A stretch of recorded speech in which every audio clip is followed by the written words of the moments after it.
my journey through the profession. Oh, okay, journey through being a communicator. I guess I won't leave the meeting. Okay, so I'll stay here. And just like with the emojis or a show of hands, if you've got your screen on, who here is a new board member or new-ish even? I've got to put the grid view up here again. Awesome. And that's great to know. So I just wanted to share something. You know, this morning we had such wonderful sessions, and you could really see the camaraderie that was going on between people who have been with IABC for quite a while. And I've obviously been there for a while, but IABC, you know, has been such a joy in my life. But I haven't always been at every conference or every event or everything. Part of that is, you know, personal life. I've had 2 kids in the last 3 years, and you know, busy, and my nature isn't always to be at every event or to be at every conference, just whether it's a personal decision or a professional need or something like that. But I've never not felt embraced by everyone who is a part of IABC. I've never not felt heard or valid, even though I haven't been a part of all the same things that everyone else has been a part of. So I just wanted to put that out there, that if, you know, your nature is to not be at everything or to be the loudest one in the room, I should say that I am always the loudest one in the room, but I'm not always at every conference or anything. I have never felt left out of those discussions or about decision making or about strategic planning just because I haven't been at the same events that everyone has been at. So I just wanted to make sure that everyone knew that can, you know, I've been on the board for this long and have not suffered relationships for not necessarily having been able to be at everything. So just with so many people, I wanted to make sure that that was out there. However, I do believe that you get out of what you put into IABC. So things that I've focused on pretty big have been at our local region. So getting to know our communications profession, the people that work in communications, really focusing on our local events or our local professional development. And I have found that that has been able to come back to me tenfold on everything that I've put into it. So there's just a lot of different ways you can show up in IABC and still be embraced and still get the most out of it.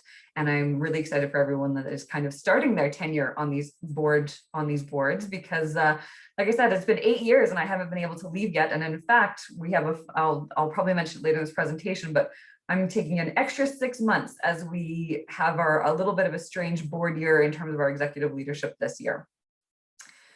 So I'm also going to give you a reason to hang up in 2 minutes because there is only one real takeaway that you need from this presentation. And it is that you are always recruiting, whether you know it or not. It is the biggest thing to keep in the back of your mind. It is the biggest thing to know.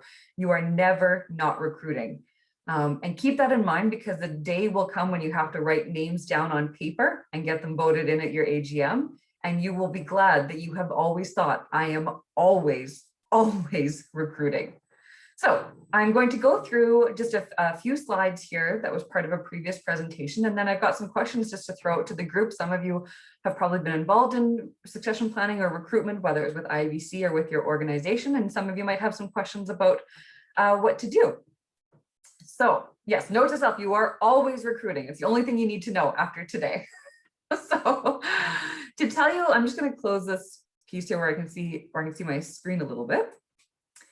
Currently, I'm the president of IABC Edmonton. We have a pretty big board. We have 10 senior board members and we have 13 leadership directors. So our senior board members are the ones who attend our monthly board meetings. They're the ones who vote on anything that's going on. They approve our budget. They also manage portfolio teams. So we have 13 leadership directors that are in all different areas of the IABC Edmonton board. That's from marketing communications. We have programming. We have a finance team. We've got a whole bunch of different portfolios, and then the leadership directors technically report to the senior leaders that are managing those teams. And you can find out who they are at our website. So right there, because it is quite a few people to list and quite a few roles to list. And then Wendy, if you don't mind going to the next slide there. So you are always recruiting. It's an important mindset for all board members. And I strongly encourage you building up that culture that you are always recruiting. It doesn't mean that you are formally asking people to be on the board. But when you speak about IABC and you speak about your experiences, people are listening and people are paying attention. And it's just very important to also, as you do with your professional organizations or with any other, not-for-profits you might work with, reputation really matters. So make sure to instill a mindset into all board members that you are always in a mode of recruiting. Explore the interests of your members. So I had specific interests in events when I first started. So I started volunteering with our Capital Awards program. And that's how I ended up getting kind of lured into the track of being on the IABC Edmonton board.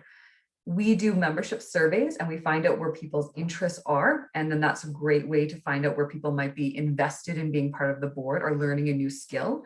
One of the pieces of work I did with the Capital Awards was to move our platform into an all online system. It mostly came from doing it the first year without an online system and thinking, I'm never doing this again. I am never manually coordinating, judging results ever again. So I kind of had a decision to make. Do I want to stay on the board and bring it to a different level, or do I want to run away? And I went between the two. I ultimately decided to stick with Capital Awards because it was such an amazing event to put together. And the people I got to have got to be in contact with really, I think, elevated what I got to do in the communications profession. But as well, I can now tell people I can bring a whole system online. Well, I can't do it, but I can find the right people to do it and I can coordinate it. And it's become a nice asset in my portfolio of work.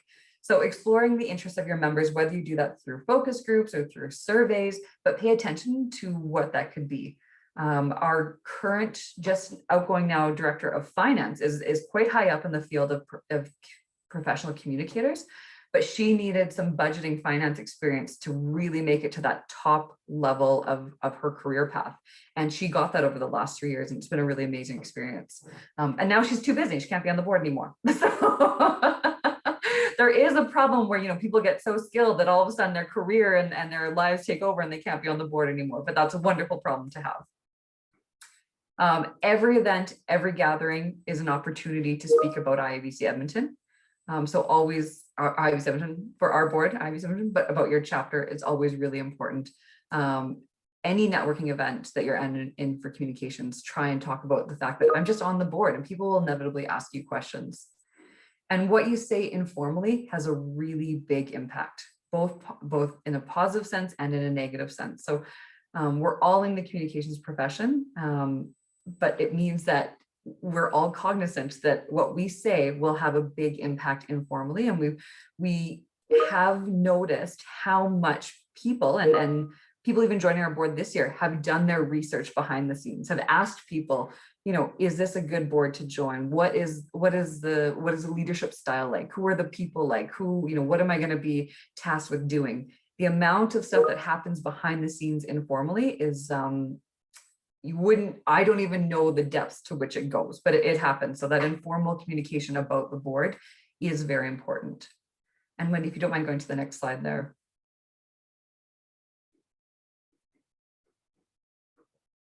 So who are you going to find on your board? You've got to find complementary people.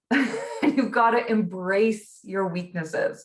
So where's my weakness? Process. I can see what we need to have at the end of the line. I have for sometimes absolutely no idea how to get there. So luckily, spent quite a bit of time recruiting people who do know how to get there, who can understand that you want to be somewhere, but they thrive in the situation where they can put together lists or tasks or pull that meaningful tactical work together. I mentioned in the morning session that we have our VP, Elizabeth Bunny, is very connected to the national, she's on the CWR board, as well as the international levels and knows quite a few people there. That has never been my strength. I've always been focused on the local level. So it is very important that we're complementary that way, because she will let me know when something's happening at international that I probably should be paying attention to. And she really thrives in that environment. Whereas I really, really get a lot out of being part of the local regional level of IABC. So really, really embrace that. It has made, I found, at least in this presidency year, significantly easier to get things done and to feel confident. Our senior director of admin We just hosted Maham actually did a wonderful job of hosting our virtual Capital Words on Friday. And it was a 90s theme.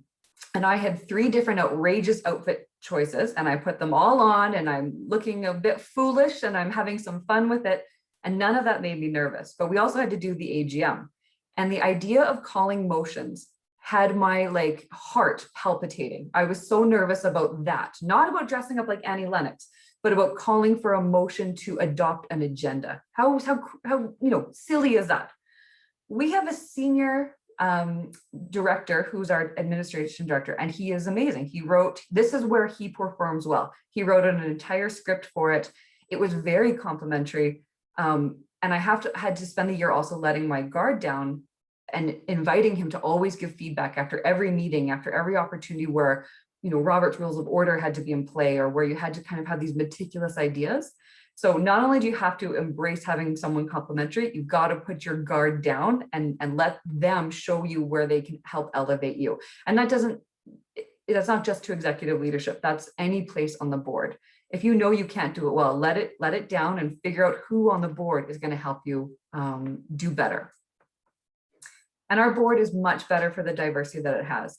It has not always been a diverse board, and we're absolutely not there. We're definitely missing quite a few voices at the table, but it's getting better. And I don't know if anyone else that is currently on the Edmonton board team would feel that as we have changed, as we have become more diverse, we just work better. We get better perspectives. We put out better professional development. We put out better communication. We're more aware of where we're lacking. And I have really seen a shift over the last 8 years, and we're really trying to embrace that more and more. There's things that we need to work on, making sure that our board it's accessible to be on, whether that's how we host our meetings, where we host our meetings, whether it has to do with language, whether it has to do with disability. We just need to, every year push ourselves more and more, because I have noticed how much better our board is for being more diverse. And I look forward to the days where we are doing an even better job of that. And Wendy, do you mind going to the next slide there? So this is where you'll also have some success in recruitment and succession planning, is aligning on a vision. So I've already, let it spill that process is not my strong suit. I spent quite a few years actually thinking that because I'm type A and because I'm a communicator, I know how to do process. I don't, and I'm just going to embrace that. It's not my strong suit. But what's important is that you've got a vision and everyone can tie into that vision. And people can see that as you're doing your succession planning, they can see where you want to be. So speaking about, we want to be a more diverse board, speaking about, we want to be more accessible. Those are the things that people can jump onto and be a part of, and then bring their own ideas forward. And also, I'm going to say this because I assume we have quite a few people who mentioned this morning that the standards are high in communications, that perfectionism seems to run a little rampant in our field. Sometimes you need to sing it to yourself, let it go, let it go. And when it comes to recruitment and when it comes to succession planning, you can't be focused on exactly how you will see things happening. You've got to make yourself a lot more open-minded to what it could be. And also, there's a chance you don't even know what it could be. Someone else is going to help you share that vision. And Wendy, the next one. So here's some tactical things that we have done to help with our succession planning and our recruitment. So we have our events. We've done, all of ours have been virtual since last year and continue to be virtual at the moment, but our events and our newsletters, always speaking about opportunities. We don't leave it till, okay, it's January, now we need March. We need a slate to present to our board or to our membership in April. We try and tie it into everything we do all year round. So at a welcome event in September, we're going to talk about, do you want to join the board? Do you want to join the board? Would you like to be on the board? Meet our board members. Here are our board members. You should be on the board. So there's no lack of effort in terms of making sure that we use those events and those newsletter pieces wherever we can to talk about joining the board. Several times in the past few years, we've had recruitment sessions. So getting to hear from different board members about what it's like. Oftentimes people have very real questions. What is my time commitment going to be? When are the meetings? And we need to be able to answer those questions because people need to know what they're getting into.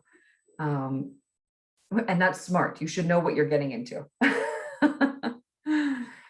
And we have volunteer committees. So this is a really big area where we pull from our board. Elizabeth Bunny joined me on a volunteer committee for Capital Awards. And since then, it really, she makes a joke, but it really has been kind of this, bringing her along because she's just so fantastic and needs to see in herself how fantastic she is.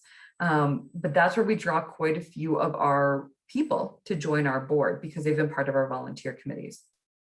So we have committees for almost everything. HUM's committee with Capital Awards is probably our biggest one and most engaged one, but we also have ones on our volunteer portfolio. We have committees in our marketing communications, so a lot of content writers and strategists, and that's where they end up coming onto our board, which is good because I might have mentioned at the beginning, we have 23 board positions that need to be filled. Word of mouth. This is a really big one, at least in Edmonton, but I imagine it's similar across Western Canada. We've got over 420 members and people talk about wanting to be on the board. And again, they're doing that informal research. So we do encourage our board to speak, whether it's at events, whether it's at their workplace, whether it's on social media, quite frequently about the experience of being on the IABC Edmonton board. And we highlight the heck out of our success. So, I think you all saw the fun rivalries happening this morning about who is the biggest chapter. It's Edmonton, but it's actually quite important to highlight your success. Don't be humble on this. People want to be a part of teams that are doing well. And guess what? CWR, Canada West region, is doing well. Every chapter is knocking it out of the park, whether it's in membership growth, membership retention, delivering value to their members. You need to highlight the success. Don't be humble on this front. Talk about every single one of your wins because people will more likely want to be a part of it. And that's fantastic. And do we have one more slide here? We might. Okay, last thing of tools here. We use Google Forms for applications. So that's been very helpful for us. We do ask a number of questions. We do try and make application as easy as possible. And as we explore better and better ways to be more accessible, we will be updating what some of those forms look like, but we will also be able to share any of these assets with anyone that needs them. The VP, what is their job? They do a lot of things and they're often a sounding board for the executive leadership team, but their main focus for the entire year is succession planning. So maybe that isn't what the VP does on your board, but you should probably consider a role on your board is dedicated to succession planning. It is so important because it means they've got their feelers out all year. It means they're always paying attention. They're constantly conducting interviews. They're looking at applications. They're speaking with current board members to see what the plans are for current board members. So it might not be your VP role, but I would strongly suggest you have someone on your team who is primarily focused on succession planning. I know when I had my role as VP, I went to CWR meetings and I did succession planning, and like that was it. and it worked out great because we had quite a bit of turnover that one year, so we had to fill, I think it was 11 positions. So it did feel like a very full-time portfolio stay of work, but it is crucial that you've always got someone paying attention to it. Transition meetings with outgoing board members, something that's incredibly important. I made a joke at our last board meeting that, oftentimes transition is like a car sales interaction. You just kind of hand over the keys and then you drive off and you're gone, or sometimes you don't even get the keys. You're going, uh-oh. How do I start this? So making sure that you're doing transition meetings before you actually do the succession of someone into a new board role. An example is for our director of finance, she let us know through conversations by the end of last year that she wouldn't be returning this year. So we had someone up and going in February and already attending meetings, already getting a sense of what it's like to budget. So be very open to inviting potential board members to attend your meetings, to be part of the work that you're doing. I know no one's doing anything shady that they wouldn't want to share with the world or share with their membership. So make sure that you're inviting people to be a part of those conversations or a part of that work, because now we're going to go into another year and we already have a budget to approve, which is pretty amazing. And she was able to work through it with the person who'd been in the role for the past 3 years. So I just kind of touched on it there, but inviting potential board members to come to your board meetings, especially now that at least we've been operating in a virtual environment. So it has been pretty easy for people to be a part of them if they want to be a part of them. And again, that informal research part, people want to know who they're kind of going to be around, what is the leadership style of the president or the VP, and they're wondering, like, is this going to be okay for me? And it's important that people get a taste of that. And of course, attendance at Dare to Lead for incoming board members. So I'm so excited to see all these names that I read off at the AGM on Friday. But I haven't even actually met personally because, again, our VP is responsible for all of the succession planning. So she's had some wonderful conversations with everyone coming onto our board. But I'm looking forward to meeting everyone that I haven't met over the next month and a half. So that is my presentation on succession planning. Again, none of it matters except for you are recruiting all of the time. But if anything in there piqued your interest, I'm happy to share any resources that we have or chat with you about any of the things that we've done. I do know we've got quite a few new people on here, but I think everyone might have had, whether it's in your work life or board life, probably some experience with succession planning or transition or recruitment. So I did have a few questions to ask in case we wanted to just share as a group, if everyone is open to that. Yeah. Okay, I can see half the screens. So I will start with, does anyone have any questions for me before I ask all of you questions? Yeah, I have a question. My name is Carmen. I'm the incoming VP for BC.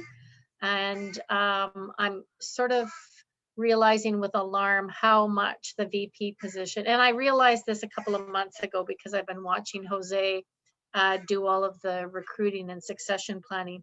But because I am a new volunteer with IABC, I've been around for a long time, but not out at a lot of events. I don't have a massive network of the IABC members. So I'm thinking, okay, I'm going to have to really start to pay attention and keep track of people, which I suck at. That's like a very big weakness of mine. So I'm wondering if anyone has literally, like, I'm thinking I need to download like a free CRM tool just to be able to keep track of people and make notes about people. But I'm wondering if anyone has ever gone to that extent, or is it just me that everyone else can keep it in their heads? No, I don't know. Carmen. First of all, do not stress about that. Through IABC.com, so the international site, you can download lists of your membership, and it will show you, their names, where they work, what sector they say that they work in, and that is a great starting point. I also always recommend connecting with past board members because they will have networks of people that they will know we're already kind of engaged with IABC. I have literally picked names off of our list because I've kind of seen them, whether it was on Twitter or on the news, and I've been like, can we profile you for our newsletter? Can we do something like this? And it was kind of an invitation to get them primed to just get to know IABC more. So, we've spoken to a couple of professors out of the blue, and to a disability advocate who's also a communications person, to kind of get them interested in IABC Edmonton, and then hopefully, it's not this year, but next year or the year after, there's going to be an invitation to join this board or to consider joining the board. So there are tactical things you can use at IABC.com, as in, like, you can get a list, you will figure out where they're from and their names and their contact information, and then you kind of go for it. Does anyone else have any thoughts on that? And Carmen, the other thing is too, and you mentioned this morning, you talked about focus and doing things differently. Do things differently, do them your way. And for anyone that's newish to the board too, we say don't take on more than you can handle, and that's not a joke. I've known this for 8 years, and at the beginning even of this year, I said, okay, I'm going to be the president and I'm going to be supportive and we're going to have a great year. And then I'm also going to take on these 2 projects. One is we're going to actually do a printed annual report, and I'm going to get together a group of past or senior communicators that we're going to kind of show the history of IABC Edmonton. I didn't do either of those things. So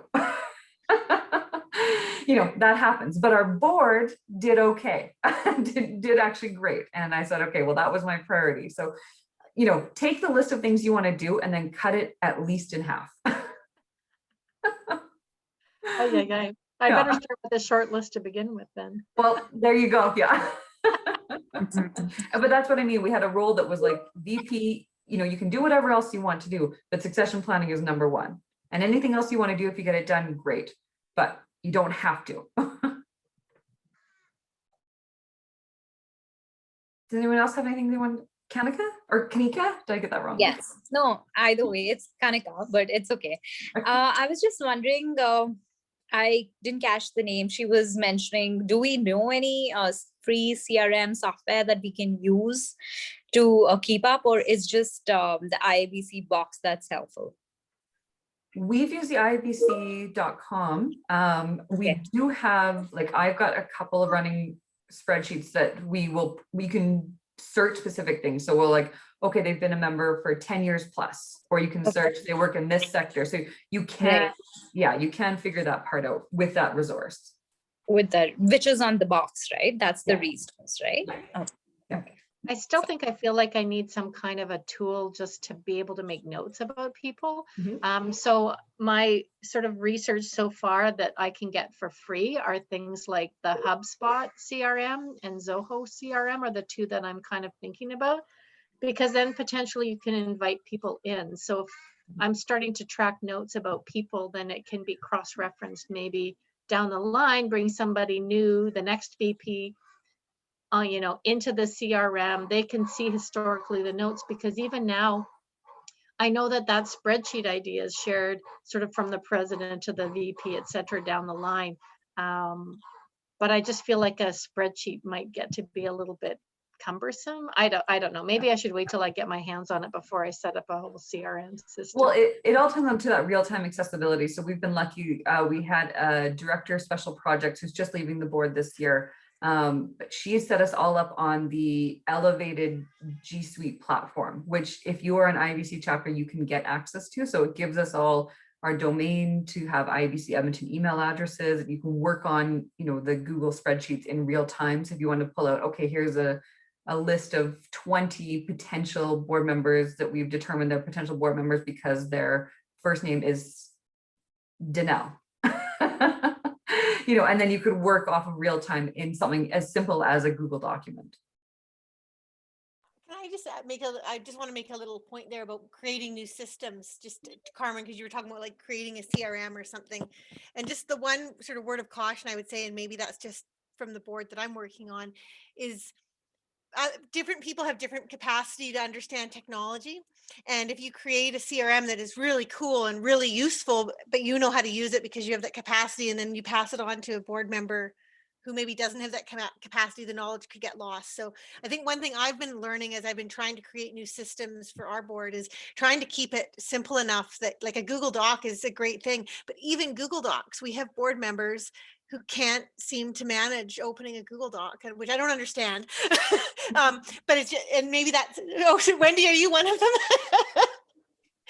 So maybe it's the different platform you're on, because I know you're pretty savvy, Wendy, so I don't know, but I just know that it is something to consider. Can everybody use this and access this?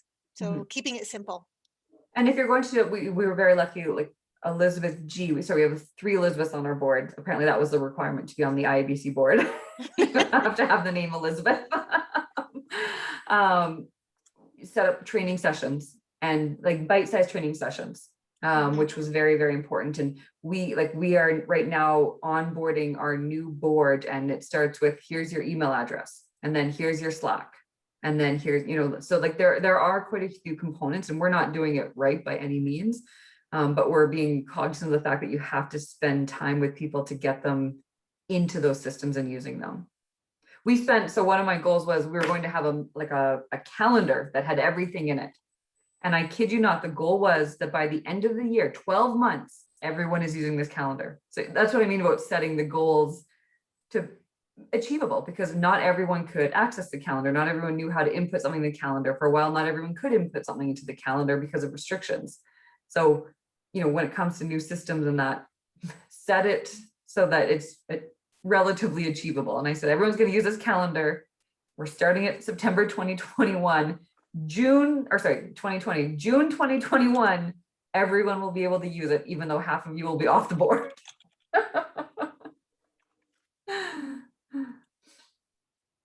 Okay, so I've got a question, and here's one. We heard this a lot this morning about people being tapped on the shoulder.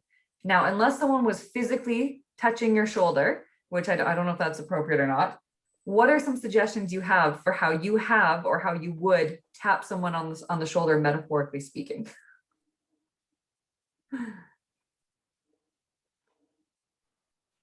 I'm actually contemplating this myself right now. Okay. Because I have one more year of Capital Awards, and how I was tapped on was Elizabeth Bunny. And it was just like, wait, what? You see that in me? What? And then also, am I crazy to do that? And so now I have to keep that in mind for this next person that I find, to be like, how do I downplay the crazy of this portfolio, but also tell them, you know, the realistic crazy of the portfolio? So I'm all ears to everyone here, actually. Well, here's a nice thing. What did she say to you that made you, that made you feel inspired to do it? I think that she just, first it was addressed in a disarming way. So first off, it wasn't like in a formal setting or anything. It was like, what do you want to do with IABC, or what are you thinking? Because you've done XYZ for now 2 years, helping with Capital Awards. Now, what do you want to do? And so it was just a really disarming kind of informal conversation, really, really short. And it's like, have you thought about taking over? Like, no, absolutely not. I've never thought of that. Didn't know that was even an option. I didn't know what succession planning was like for you guys. I didn't know that you had 2-year board roles, because I wasn't a board member at the time, just a volunteer. So Yeah. No, go ahead. I'm Oh, I was laughing. gonna say what? Oh, sorry. Go ahead, Wendy. I'm laughing because maybe that's the best strategy. Because didn't you hear Will and Jonathan, how Jonathan recruited Will? And I mean, it's a classic story, at the Urnals. So maybe that is an informal connection, whether it's in a park, in a bar, in a shop. Well, when we actually get to go back to being in public places again and next to each other, that's maybe where we start, building that connection and planting the seed. Yeah, and it really gave me pause too. And I had to think about it for a couple of weeks for sure. And totally. Yeah, go ahead. One thing I want to mention is that when you are looking to recruit, and I don't know how everyone identifies, it's different for everyone, but their studies come back that women only apply for positions, and this is related to employment, but that they believe they're like 90% plus qualified for. They think they have to meet every single qualification. It's very important that you communicate that you don't have to meet every single qualification. It's very important to let someone know that you believe in them, that you believe that they can do this, and also that they can do it their way. So please keep that in mind. There's quite a few different HR studies about how to do that, as well as how to communicate the benefits of being on something. So, one reason why I joined it was I got my current dream job that I'm in through IABC and through the connections there, and that was really important. But I do know, when I even was speaking with Elizabeth Bunny, she thought she was not qualified to go into the VP role, and I thought, there's no way you're not qualified. Here are all the reasons why you should be on here. Here are the reasons why I believe in you. And then obviously let them make that decision. But it is important to communicate that from those studies that say that women will only apply for something that they believe they're 90% plus qualified for. And I think for men, it's like 60% qualified or even less, that men are much more inclined. It's the confidence gap that we suffer from, unfortunately, right? Mm-hmm. It's probably the way that those job descriptions are written, though. I mean, like, good Lord. Yeah. But Anyway, it's true. When you have the descriptions, talk about the culture of what your board is, and talk about some of the ways that you're looking for the right fit, rather than you have to do these things. Because you don't know what the board year could look like. You don't necessarily have to do these things. I did want to ask a question, because when I first became a director, I had initially applied sort of through the online forms and, you know, answering the call out. And I didn't get picked up. Ultimately, it was, they had a last minute person drop out of the finance role, decide not to continue on. And I heard about it through a network connection, but they already had my information. But I didn't know any of them personally. And I guess so, my being in that boat myself, trying to sort of get involved and step up without having that network, the idea of tapping people on the shoulder doesn't work if you're not already connected in some way. So I'm curious about the process of, I guess, vetting applications or vetting people that maybe you don't know when they come in. How are people doing that? Are you doing coffee meetings when we can in person? Are you doing Zoom calls? Are you checking references? So the people that aren't connected, how do they kind of move through this process and potentially get an opportunity? So a lot of ours comes from people talking to each other on the board and you know, expressing a desire to move through, especially obviously with the executive leadership part of it. But when we do put out an open call for applications, make it as transparent as possible, so that people can apply that way. And then we meet with every candidate. And then hope we find a place. Or our senior director of admin had actually applied for something different. And we were like, but with your skills, could you consider this one? And thank goodness he did that. But we have been in the position where people have applied and we just don't have the roles there. It was very important to myself and to Elizabeth Bunny that we stay connected with those people all year long. And we even had offered some free PD sessions to those who didn't get positions on the board to keep them engaged and then to get a better sense of what was going on. And we were like, you know, eventually you're going to be on this board. So that was very important to us to make sure that you stay connected with people. And I see Kristen's got her hand up. Thanks. Yeah, I wanted to comment, Carmen. I was thinking the same thing as you. I'm the Director of Volunteer Services here in Calgary. And that's something that really came to my attention in my first year on the board, was that so many people were coming because they had been tapped on the shoulder. And I think that shows the power of the networking capabilities with IABC, but it also, because we were also realizing we have a diversity problem on our board. And so we're tapping people who are like us, right? Who we already know. And that's not what's going to make us successful. And it's not necessarily the right thing or the equitable thing to do. So we looked at, okay, how can we make this as transparent as possible, as equitable as possible? And so, you know, you can certainly tap and make a recommendation for somebody, but everyone still has to go through that process, pretty much the same as what Suzanne had mentioned. And so I think it's just really important that we be mindful of that going forward too, that like, yes, tap, oh, sorry, my phone, that we're tapping people that we know are fantastic, but that we're making it as equitable and fair for people who are, you know, new to our community, because we want to have great boards and great teams of volunteers, and we want it to be great for everybody. Excellent points. And we engaged a couple of groups this year, and I don't know what would be in other provinces, but we have something called the Direct Her, which is an association that tries to get more women onto boards. Not necessarily something that our board is suffering from, but you know, using those third-party resources to help you get the word out also helps. So you might want to just investigate the board development or board governance not-for-profits in your area that might be able to help share it. We still had the caveat that you had to be an IABC Edmonton member. We're not going to take anyone, you know, that's part of our bylaws. But to get some third-party support and getting the messaging out that there are board positions available was really great.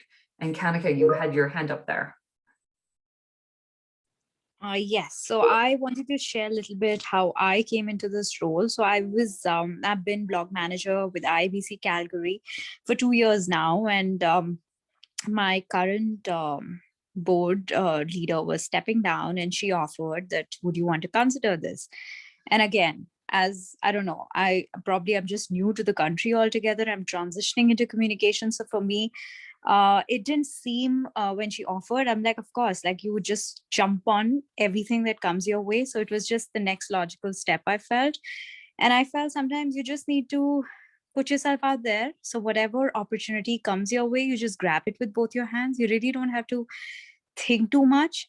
And she felt that I would be able to, do justice to this particular portfolio. And she motivated me, and it's been great. But it's my thought that sometimes you're just thinking too much. When something comes your way, you just grab it, because you know where you want to go and what's your vision and your mission and eventual goal. So I think, strategize, but jump, like take the plunge and just go for it. That's what I did. I'm not sure how it's going to be for me, but I'm ready to take this on. It's a great learning curve and it's a good experience. So that's how I've been thinking about this particular opportunity. So yeah, I love that. IABC is my happy place.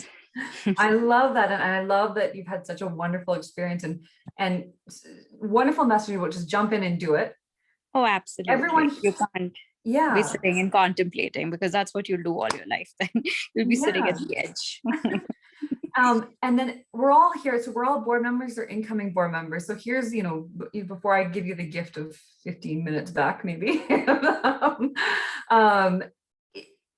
think about the legacy you want to leave on the board. And I hope that people like Maham, that Elizabeth Bunny, that people I've connected with and built relationships with, I hope that my legacy is I helped them a little bit along the way. So taking that into, your conversations about recruitment and about succession planning, is it in your heart that you want to make people's day better, that their career better, their professional development better? And I really do take that to heart. And I hope that people around me can feel that. And as board members, it's our job to help each other out that way. So I found that very helpful as we go through succession planning and recruitment planning. It's important to me that my impact is not necessarily a process or a program or a session. It's that I have genuinely helped people's careers, and that helps me do some of that outreach. Yeah. Awesome. So we're gonna give you 30 minutes in your schedule back, or 15 minutes back in your schedule now. Thank you so much, Suzanne, for offering your insights and your experiences and your wisdom and all of that. It's been a fantastic session. I'm so happy that you're one of our own. So I love having presenters right from the region who step up and do this. The next sessions, I'm looking at my watch that's not there, but next session's at 3:30, and it's going to be a good one. It's going to be actually a chance to connect with your similar portfolio directors from across the region, which if you've been to a Dare to Lead before, this is really where the gold, I think, in Dare to Lead comes from, is connecting with your peers across the region. So we hope you can all join us, and go get a drink and a fan and some spritz water and whatever you need to stay cool. And we'll see you at 3:30. Thank you, everyone.